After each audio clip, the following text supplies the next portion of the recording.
You see what I'm wearing right now. You see what I'm representing. You know, I do want to fight champions. I'm gonna be looking forward to getting in the ring with a champion. I want an opportunity to get a world title again. Is Errol Spence versus Keith Thurman pay-per-view worthy? 6 or 7 years ago, I would have said hell yeah. Even if the titles were on the line, you would have an argument. And to be honest with you, I don't even think Errol Spence wants to fight Keith Thurman, but he's not his own boss. Al Heyman runs things. The talk about him being his own boss was all cap. I think Errol Spence does want the Crawford fight. And I think Terrence Crawford wants to fight him. But Al Heyman does not want the fight. But it sounds like the WBC loves Errol Spence. Who else is going to be able to defend his 147-pound titles at 154? We don't have a date for the fight yet. But we heard Mauricio Suleiman on the Boxing Voice confirming this, that they will be fighting at 154 and Spence will be satisfied in a mandatory. But the flip side of that is, if Keith Thurman wins, which I don't think he is, but if he does win, he does not get the belts. And Spence fanboys are perfectly fine with that. And to be honest with you, I think Spence can do anything and they will defend it. But as far as I'm concerned, this is not pay-per-view worthy.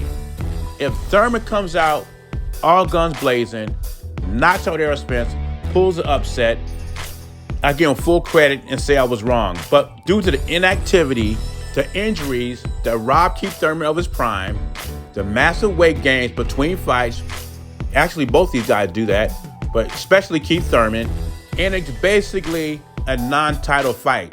It should not be on pay-per-view. No, I'm good on that.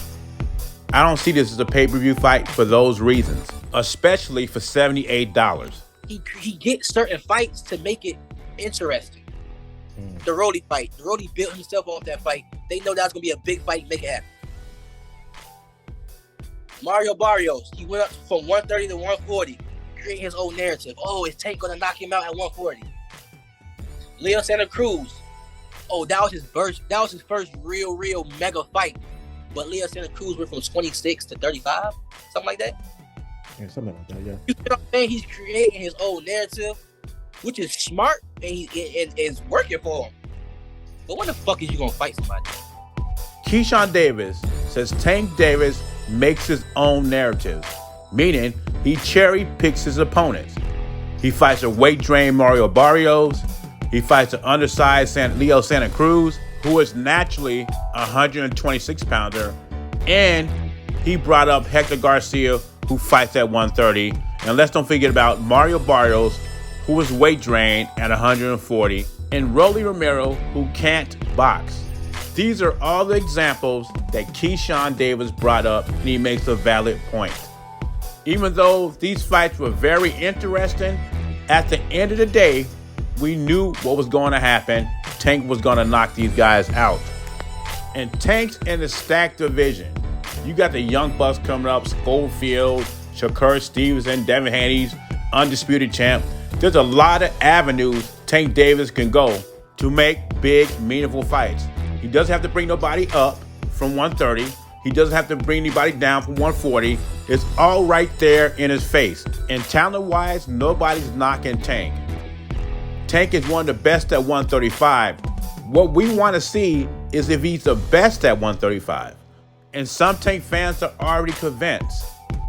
Me, being a boxer fan, want to see the best fight the best. I am not convinced yet. Leave your thoughts and comments below.